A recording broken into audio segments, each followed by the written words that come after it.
Ça se déroule plutôt bien du point de vue logistique, du point de vue ambiance, du point de vue de la qualité artistique des propositions. Vraiment, on est tous très séduits, tout le public qui vient est ravi.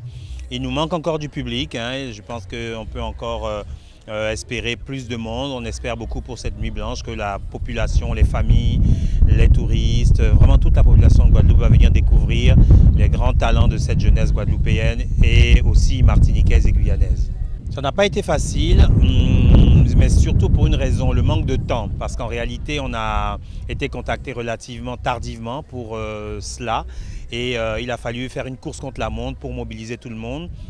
Mais je dois saluer l'engagement de tous les politiques et de tous les partenaires qui ont permis de faciliter la venue des Martiniquais et des Guyanais.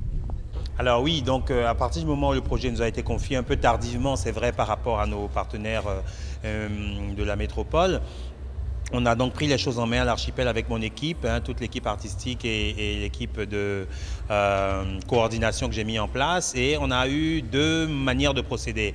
On a fait des appels à projets pour découvrir un certain nombre de choses. Et d'une part et d'autre part, on a choisi un certain nombre de spectacles, plutôt pour le spectacle vivant, musique, théâtre et danse. Ça, c'était plutôt des choix de programmation. Pour le reste, ça a été un appel à projet auprès des jeunes, auprès des associations, des collectifs, dans les 3 départements. Et les jeunes ont répondu dans un temps assez court, finalement. On a eu une centaine de projets, si on confond les 3 îles, et on en a retenu donc une vingtaine qui sont présents sur le site. Alors, le choix du site, la commande publique, c'était un lieu du patrimoine que les jeunes investissent et détournent pour lui donner une modernité. L'archipel appartient au Conseil général, donc ça a été l'évidence de se tourner vers cette collectivité qui, en Guadeloupe, a le plus grand nombre de lieux de patrimoine, et notamment le Fort d'Elgrès. Donc c'était bien parce que c'était le Fort d'Elgrès, propriété du Conseil général.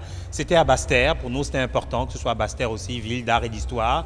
Et puis, beaucoup de choses se passent déjà en Grande-Terre. On voulait aussi redonner vie et animation à la Basse-Terre. Et puis, la thématique est née du choix du fort. Dès que le Conseil général nous a donné son accord, on a choisi donc la thématique marronnage ou la fuite vers la créativité. Et c'est une thématique qui a beaucoup inspiré les jeunes dans les réponses à leurs appels à projets.